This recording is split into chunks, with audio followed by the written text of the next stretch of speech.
से दमकल ने आग पर काबू पा लिया है। तो बड़ी खबर इस वक्त आपको हम दे रहे हैं, जहां पर 4 भैंस बुरी तरह से झुलस गई हैं। जानकारी इस वक्त आपको दे रहे हैं, देर रात खेत में आग लगने का ये पूरा मामला है। भीषण आग का तांडव देखने को मिला है। हालांकि आग किस वजह से लगी है, इसकी कोई जानकारी अभी तक सामने नहीं आ पाई है, लेकिन 4 भैंसें इसमें बुरी तरह से झुलस गई हैं। तो ये बड़ी खबर इस वक्त आपको हम दे रहे हैं, जहां पर आग लगने के बाद किस तरीके की स्थिति देखने को मिली है। दमकल ने हालांकि आग पर काबू पा लिया है। सारी फसल जो है पूरी तरीके से जलकर राख हो चुकी है। तस्वीरें हम आपको दिखा रहे हैं, आप देख सकते हैं किस तरीके से आग लगी है और काफी ज्यादा नुकसान भी बताया जा रहा है। 4 भैंसें इसमें झुलसकर बुरी तरह से जख्मी हो चुकी हैं। सारी फसल जल चुकी है। तस्वीरें आपके सामने आप देखिए, क्योंकि फसल में बहुत तेजी के साथ आग लगी और ये आग बढ़ती ही चली गई। ऐसे में 4 भैंस भी इसमें झुलस गए हैं, क्योंकि वहीं पर भैंसें बंधी हुई थी और ऐसे में जब इसमें आग लगी तो आग पर काबू पाने में समय लग गया और उसमें 4 भैंसें जलकर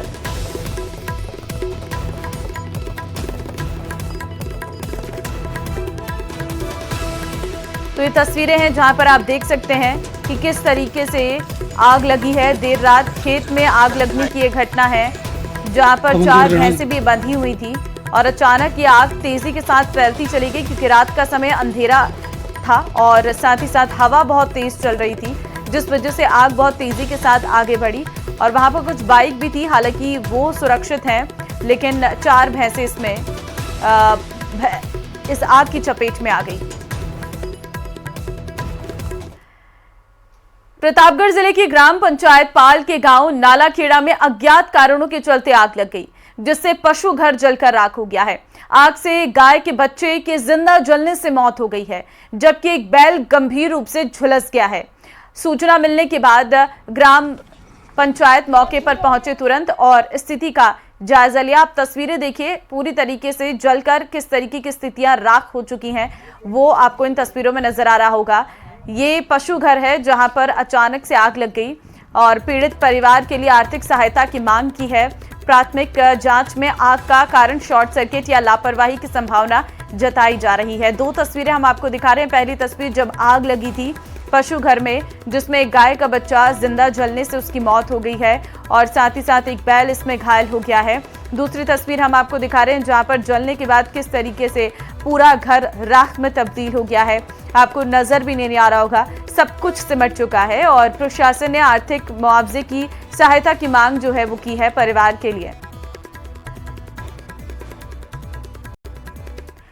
और अब जालोर से बड़ी खबर सामने आ रही है, जहां पेपर लीक पर एसओजी एटीएस वीके सिंह का बड़ा बयान सामने आया है, जिसमें उन्होंने दावा किया है कि पेपर लीक में जालोर जिले से 500 से 1000 लोग जेल जा सकते हैं। तो बड़ी खबर इस वक्त आपको हम दे रहे हैं, जालोर से बड़ी खबर है। पेपर लीक पर एसओजी एटीएस वीके सिंह का बड़ा बयान। जालोर जिले से 500 से 1000 लोग जा सकते हैं जेल। जालोर जिले से 500 से 1000 लोगों के जेल जाने की बात निकलकर सामने आई है। ये बड़ी खबर इस वक्त आपको हम दे रहे हैं। आपके जिले की बात करूं तो 500 से 1000 के बीच में ऐसे लोग होंगे जो आने वाले टाइम में भविष्य में जेल जा सकते हैं। अब अपने यहाँ पर चौकी स्टार्ट की है नारकोटिक्स।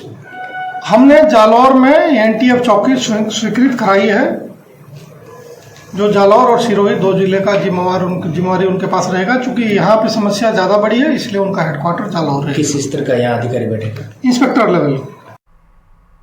तो वहीं जालोर में स्कूली छात्रा सुसाइड मामले में आहोर कस्बा बंद रखा गया। व्यापार संगठनों और सर्व समाज के आह्वान पर बाजार बंद रखे गए। हिंदू संगठनों ने ब्लैकमेलिंग का आरोप लगाते हुए दोषियों पर सख्त कार्रवाई की मांग की है। ये रिपोर्ट देखिए।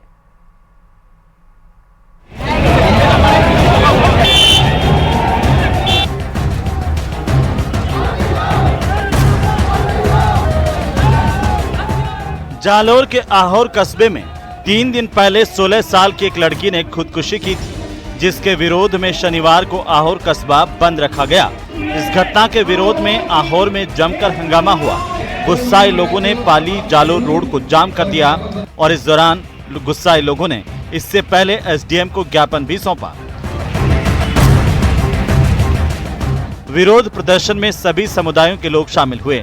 स्थानीय व्यापारियों ने भी विरोध में अपनी दुकानें बंद रखी। आहोर उपखंड कार्यालय के सामने नारेबाजी की। सड़कों पर लड़कियों ने जमकर हो हल्ला किया। परिजन बोले लड़की को दूसरे समुदाय के लड़के ने उकसाया था उसे फांसी दी जाए। पुलिस ने घटना की जांच शुरू कर दी है और एक नाबालिग को डिटेन किया है।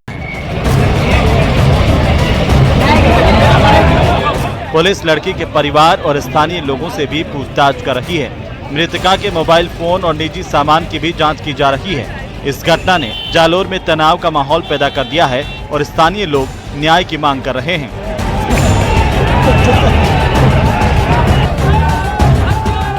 दरअसल बुधवार 26 मार्च को आहोर के माधवपुरा के वार्ड संख्या 11 में रहने वाली 16 साल की डिम्पल ने चुन्नी से फंदा लगाकर जान दे दी थी। बुधवार दोपहर 12 बजे परिवार को बेटी फंदे पर लटकी मिली तो कोहराम मच गया। परिवार ने आहोर पुलिस को जानकारी दी। पुलिस मौके पर पहुंची, शव उतरवाया। आहोर के राजकीय अस्पताल में पोस्टमार्टम करवाया गया। शव को परिजनों को सौंप दिया गया। इसके बाद जब जांच आगे बढ़ी तो डिम्पल के मोबाइल में दूसरे समुदाय के लड़के से जुड़े कुछ तथ्य मिले। परिवार ने आरोप लगाया कि युवक लड़की को लगातार मानसिक तौर पर प्रताड़ित कर रहा था। उसने बेटी को सुसाइड के लिए उकसाया। डिम्पल के सुसाइड के बाद दूसरे समुदाय के युवक की भूमिका की बात सामने आई तो समाज में आक्रोश फैल गया। इसके बाद शनिवार सुबह 9 बजे परिजन और समाज के दूसरे लोग माधोपुरा के सेठ सांवरिया मंदिर में जुटे। यहां पर बैठकर रणनीति बनाई। इसके बाद पूरे कस्बे के बाजार बंद करवा दिए गए। जालोर से न्यूज़ 18 राजस्थान के लिए रेवा शंकर की रिपोर्ट।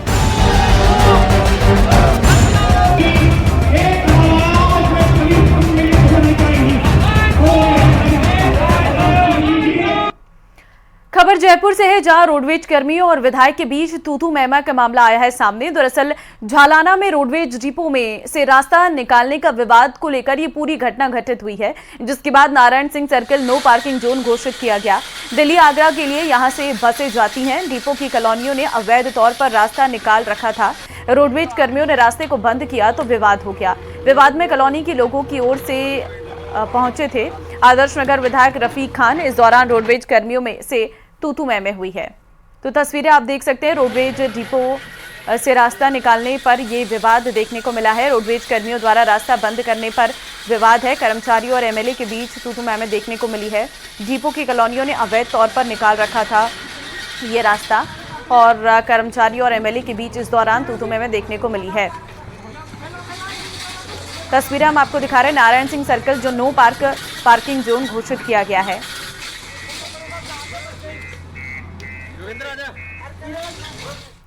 राजस्थान दिवस पर पूरे प्रदेश में कई कार्यक्रम आयोजित किए जा रहे। राजस्थान पर्यटन विभाग और Indian chambers of commerce Rajasthan chapter के संयुक्त प्रयास से द ग्रैंड हेरिटेज चेंज का आयोजन किया जाएगा।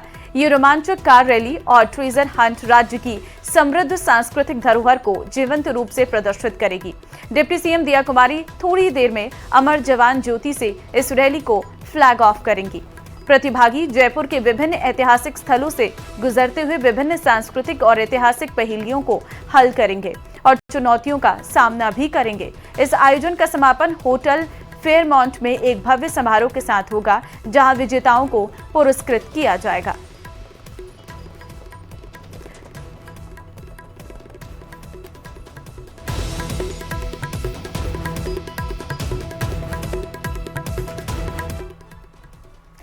झुंझुनू जिले के चिड़ावा अस्पताल अक्सर अलग अलग कारणों के चलते सुर्खियों में रहता है। यहां डॉक्टर्स की कमी तो अहम वजह है ही, उनका व्यवहार भी मरीजों को किसी मुसीबत से कम नहीं है और उसका ताजा उदाहरण हाल ही में देखने को मिला है, जब एक परिवार मृतक को लेकर पोस्टमार्टम कराने अस्पताल पहुंचा। काफी देर तक परिजनों और पुलिस डॉक्टर्स के चैम्बर के चक्कर लगाते रहे और डॉक्टरों पर एक दूसरे से बात करने की बजाय पुलिस को ही अपना मैसेंजर बना लिया।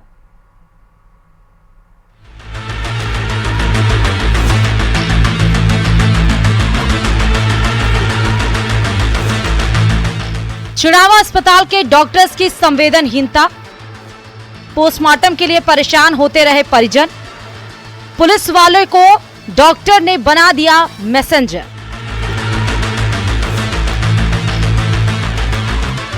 चिड़ावा के उप जिला अस्पताल में प्रभारी डॉक्टर सतीश भगासरा और डॉक्टर नितेश जांगर ने जिस तरीके से संवेदनहीनता दिखाई, उसने डॉक्टर के पेशे को शर्मसार किया। अस्पताल में मृतक के परिजन कई घंटे तक डॉक्टरों के चैम्बर के चक्कर लगाते रहे, लेकिन डॉक्टर साहब थे कि खुद के बिजी होने का हवाला देकर टस से मस नहीं हुए, उल्टे दूसरे डॉक्टर पर अपनी जिम्मेदारी डालते दिखे। लेकिन दूसरे डॉक्टर नितेश जांगड़ भी कहाँ कम थे, उन्होंने भी साफ कह दिया कि वो नहीं आ सकते। ऐसे में बेबस पुलिस और परिवार वाले करते भी तो क्या करते। यहाँ पर आने वाले मरीजों को डॉक्टर्स की संवादहीनता और आपसी खींचतान की वजह से परेशानी का सामना करना पड़ रहा है। आज एक मृतक के पोस्टमार्टम के लिए आई पुलिस और परिजनों को घंटे भर तक चक्करघीन होना पड़ा और पुलिस कभी इस डॉक्टर के चैम्बर में तो कभी उस डॉक्टर के चैम्बर में चक्कर लगाती रही। अब आपको बताते हैं पूरा मामला आखिर था क्या। दरअसल फांसी लगाकर जान देने वाले एक युवक को परिवार के लोग पोस्टमार्टम के लिए अस्पताल लेकर पहुंचे थे, लेकिन डॉक्टरों के आपसी झगड़े और संवेदनहीनता का खामियाजा परिवार को उठाना पड़ा। प्रभारी डॉक्टर सतीश भगासरा और डॉक्टर नितेश जांगड़ एक दूसरे से बात करने के बजाय पुलिस वाले से ही एक दूसरे का मैसेज भिजवाते रहे। यहाँ पर महिलाएं खड़ी हैं, कितने सारे मैसेज क्यों बना रहे हो आप किसी के भी? तो दोबारा 3 बार जाए डॉक्टर साहब को वहाँ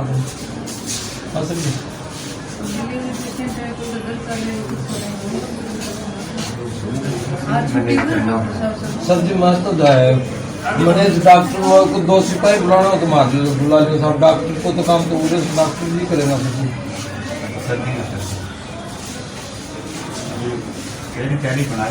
तैयारी बना ली और उनका प्रिजन भी आ रहे हैं, सगड़ा रहे हैं, पंचनामा के लिए बहुत तैयार थे। तैयारी बना के दिया 1 घंटा हो। डॉक्टर्स के ऐसे रवैये से परिवार वाले परेशान हो गए और डॉक्टर्स की शिकायत झुंझुनू सीएमएचओ डॉक्टर छोटेलाल गुर्जर को की, जिन्होंने तुरंत अस्पताल के प्रभारी डॉक्टर सतीश भगासरा को पोस्टमार्टम के निर्देश दिए, जिसके बाद डॉक्टर सतीश भगासरा ने ही पोस्टमार्टम किया। बहरहाल इस मामले में सीएमएचओ के कहने पर पोस्टमार्टम हो गया, लेकिन डॉक्टर्स का इस तरह का व्यवहार न सिर्फ अस्पताल की छवि खराब करता है, बल्कि डॉक्टर्स के प्रति मरीजों में भी अविश्वास की भावना भरता है। पुलिस लगातार इस चैम्बर से उस चैम्बर तक पोस्टमार्टम के लिए चक्कर लगाती रही। इसके बाद परिजनों ने है सीएमएचओ डॉक्टर छोटेलाल गुर्जर से इसकी शिकायत की। शिकायत के बाद डॉक्टर छोटेलाल गुर्जर ने प्रभारी डॉक्टर सतीश भगासरा को पोस्टमार्टम के लिए निर्देशित किया, जिसके बाद प्रभारी डॉक्टर सतीश भगासरा ने मृतक के शव का पोस्टमार्टम किया। ये नागपुर ले चलते हैं आरएसएस के मुख्यालय में, जहां पर प्रधानमंत्री नरेंद्र मोदी की इस वक्त मौजूदगी है। सीधी तस्वीरें इस वक्त आपके सामने, और ये तस्वीरें इस वक्त हम आपको दिखा रहे हैं जहां पर प्रधानमंत्री नरेंद्र मोदी आरएसएस के मुख्यालय पर पहुंचे हुए हैं। सबसे पहले श्रद्धांजलि यहां पर देते हुए नजर आ रहे हैं और उनके साथ आरएसएस प्रमुख मोहन भागवत भी मौजूद हैं और साथ ही साथ महाराष्ट्र के मुख्यमंत्री देवेंद्र फडणवीस भी इस वक्त मौजूद हैं और सड़क एवं परिवहन मंत्री नितिन गडकरी भी प्रधानमंत्री नरेंद्र मोदी के साथ इस वक्त उनके कार्यक्रम में मौजूद हैं। आरएसएस मुख्यालय में प्रधानमंत्री नरेंद्र मोदी, तस्वीरें इस वक्त हम आपको दिखा रहे हैं। ये इस स्मारक का उद्घाटन करने के लिए आज प्रधानमंत्री यहां पर आए हैं, जिसकी हम सीधी तस्वीरें भी इस वक्त आपको हम दिखा रहे हैं। तो ये तस्वीरें इस वक्त आपके सामने हैं जहां पर आरएसएस मुख्यालय में इस वक्त प्रधानमंत्री नरेंद्र मोदी पहुंचे हुए हैं।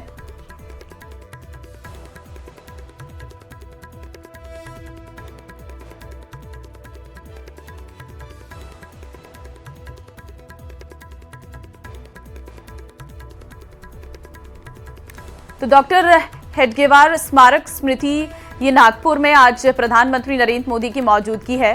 इसका उद्घाटन करने के लिए प्रधानमंत्री आए हुए हैं और सबसे पहले इस पूरे परिसर का भ्रमण कर रहे हैं और इस पूरे परिसर का भ्रमण करने के बाद यहाँ पर प्रधानमंत्री हर एक चीज़ को बारीकी से देखते हुए नजर आ रहे हैं। सबसे पहले उन्होंने अपने श्रद्धा सुमन अर्पित किए। प्रधानमंत्री के साथ और भी तमाम नेतागण मौजूद हैं, जिसमें महाराष्ट्र के मुख्यमंत्री देवेंद्र फडणवीस हैं। साथ ही साथ आपको बता दें कि सड़क एवं परिवहन मंत्री नितिन गडकरी भी मौजूद हैं और संचालक मोहन भागवत भी इस वक्त मौजूद हैं और इस कार्यक्रम के लिए खुद प्रधानमंत्री नरेंद्र मोदी नागपुर पहुंचे हुए हैं। सबसे पहले परिसर का भ्रमण कर रहे हैं और परिसर का भ्रमण करने के बाद आगे इसमें जो भी कार्यक्रम है उसमें सम्मिलित प्रधानमंत्री होंगे। ये कार्यक्रम आज का महत्वपूर्ण है क्योंकि आज से नववर्ष की शुरुआत भी हो रही है, हिंदू नववर्ष की शुरुआत हो रही है, नवरात्र का महीना भी शुरू हो गया है और ऐसे में आज के दिन को चिन्हित करना ये अपने आप में महत्वपूर्ण था क्योंकि इस तरीके के जो कार्यालय प्रधानमंत्री जिसका यहाँ पर पहुंचे हैं आरएसएस मुख्यालय में, सबसे पहले श्रद्धा सुमन उनके द्वारा अर्पित किए गए हैं और उसके बाद महाराष्ट्र के सीएम उनके साथ मौजूद हैं। और फिलहाल आपको बता दें कि आरएसएस मुख्यालय में पीएम मोदी हैं, महाराष्ट्र के नागपुर दौरे पर हैं जहां वो राष्ट्रीय स्वयंसेवक संघ के संस्थापक डॉक्टर हेडगेवार के स्मारक पर जाएंगे, उन्हें श्रद्धांजलि दे रहे हैं और इस दौरान उनके साथ आरएसएस प्रमुख मोहन भागवत भी मौजूद हैं और इसके बाद पीएम मोदी संघ के कुछ अखिल भारतीय पदाधिकारियों से भी मुलाकात करेंगे और एक ग्रुप फोटो भी होगा। इसके बाद पीएम मोदी माधव नेत्रालय प्रीमियम सेंटर की आधारशिला रखेंगे। तो फिलहाल ये तस्वीरें इस वक्त हम आपको नागपुर से लाइव तस्वीरें दिखा रहे हैं जहां पर आज प्रधानमंत्री का ये बड़ा कार्यक्रम है और पीएम मोदी इस वक्त नागपुर पहुंच चुके हैं, जहां पर पीएम मोदी के नागपुर पहुंचने पर प्रधानमंत्री रहते पहली बार वो संघ मुख्यालय का दौरा करने के लिए आए हुए हैं। नागपुर के दौरे पर हैं। इस दौरान पीएम मोदी रेशम बाग स्थित संघ मुख्यालय जाकर संघ के संस्थापक डॉक्टर केशव बल्लीराम हेडगेवार और द्वितीय सर संघ चालक माधव सदाशिव गोलवलकर को श्रद्धांजलि अर्पित किए हैं। बतौर मुख्यमंत्री और प्रधानमंत्री संवैधानिक पद पर रहते हुए ये पहला मौका होगा जब नरेंद्र मोदी संघ मुख्यालय पहुंचे हैं। संघ का कहना है कि इससे पहले पीएम रहते अटल बिहारी वाजपेयी संघ मुख्यालय का दौरा कर चुके हैं। तो आज का ये कार्यक्रम प्रधानमंत्री नरेंद्र मोदी का है और जिसके लिए वो इस वक्त पहुंच चुके हैं आरएसएस मुख्यालय में। भागवत उनके साथ में मौजूद हैं। पीएम रहते हुए ये पहली यात्रा है। आपको बता दें पीएम मोदी संघ के संस्थापक केशव बल्लीराम हेडगेवार और दूसरे सर संघ चालक माधव सदाशिव को श्रद्धांजलि दिए और फिर दीक्षा भूमि भी जाएंगे। यहां डॉक्टर भीमराव अंबेडकर ने 1956 में बौद्ध धर्म अपनाया था और इसके बाद पीएम मोदी माधव नेत्रालय प्रीमियम सेंटर की नई एक्सटेंशन बिल्डिंग की आधारशिला रखेंगे। इसमें आरएसएस प्रमुख मोहन भागवत, महाराष्ट्र के सीएम देवेंद्र फडणवीस, केंद्रीय मंत्री नितिन गडकरी उनके साथ शामिल हैं। 2014 में प्रधानमंत्री बनने के बाद मोदी पहली बार आरएसएस मुख्यालय जा रहे हैं। 12 साल पहले यानी कि 16 सितंबर 2012 को संघ के पूर्व सर संघ चालक के.एस. सुदर्शन के निधन पर वे बतौर सीएम संघ मुख्यालय आए थे और मोदी पहली बार 16 जुलाई 2013 को लोकसभा चुनाव 2014 की मीटिंग में भी शामिल होने मुख्यालय आए थे। ये पहला मौका होगा जब कोई सिटिंग प्रधानमंत्री आरएसएस मुख्यालय का दौरा करेंगे। 2007 में अटल बिहारी वाजपेयी ने डॉक्टर हेडगेवार स्मारक स्मृति मंदिर का दौरा किया था, हालांकि तब वे प्रधानमंत्री नहीं थे। तो फिलहाल नागपुर पहुंचे हैं प्रधानमंत्री नरेंद्र मोदी, उनके साथ कई नेता मौजूद हैं जिसमें महाराष्ट्र के सीएम देवेंद्र फडणवीस हैं, केंद्रीय मंत्री नितिन गडकरी समेत कई नेताओं ने उनका स्वागत किया है। स्मृति मंत्री और दीक्षा भूमि, दो ये बड़े कार्यक्रम हैं प्रधानमंत्री के। देखिए, गुड़ी पड़वा के मौके पर पीएम मोदी के दौरे को लेकर नागपुर में खास तैयारी भी की गई है। एयरपोर्ट पर आगमन से लेकर स्मृति मंदिर, दीक्षा भूमि और माधव नेत्रालय कार्यक्रम को लेकर पूरी तैयारी कर ली गई है। महाराष्ट्र बीजेपी चीफ बावन कुले ने कहा है कि बीजेपी नागपुर में 47 चौकों पर पीएम के स्वागत के लिए बड़े स्तर पर तैयारी की है और 4000 से अधिक पुलिसकर्मियों की तैनाती की गई है। इसके अलावा सीआरपीएफ की 5 यूनिट और 1500 होमगार्ड सुरक्षा में तैनात किए गए हैं। पूरा शेड्यूल प्रधानमंत्री का कुछ ऐसा था कि 9 बजे नागपुर पहुंचेंगे, स्मृति मंदिर के दर्शन करेंगे, फिर दीक्षा भूमि जाएंगे, 10 बजे माधव नेत्रालय प्रीमियम सेंटर की एक्सटेंशन बिल्डिंग की आधारशिला रखेंगे, जनसभा को भी संबोधित करेंगे। 12:30 बजे solar defence and aerospace limited में लोटरिंग म्यूटेशन टेस्टिंग रेंज और यूएवी के लिए रनवे फैसिलिटी का उद्घाटन करेंगे। 1:30 पर दोपहर बिलासपुर छत्तीसगढ़ के लिए रवाना होंगे, जहां पर वो 33,700 करोड़ की विकास परियोजनाओं का शिलान्यास करेंगे। तो देखिए, माधव नेत्रालय का विस्तार, दो प्रमुख चीजें हैं आज के प्रधानमंत्री के इस दौरे का। पहला तो है माधव नेत्रालय का विस्तार। देखिए, पीएम मोदी जिस माधव नेत्रालय प्रीमियम सेंटर की नई एक्सटेंशन बिल्डिंग की आधारशिला रखेंगे, उसकी स्थापना दरअसल 2014 में हुई थी और ये नागपुर का एक प्रमुख super speciality ophthalmic care facility centre है। इसे गुरुजी माधवराव सदाशिवराव गोलवलकर की याद में बनाया गया था। इसके आगामी प्रोजेक्ट में 250 बेड का अस्पताल, 14 भ्रमा रोगी विभाग यानी कि ओपीडी और 14 मॉड्यूलर ऑपरेशन थिएटर शामिल होंगे। इसका उद्देश्य है लोगों को सस्ती और वर्ल्ड क्लास आई केयर सर्विस देना। दूसरा दौरे का अहम हिस्सा है solar defence and aerospace limited का दौरा।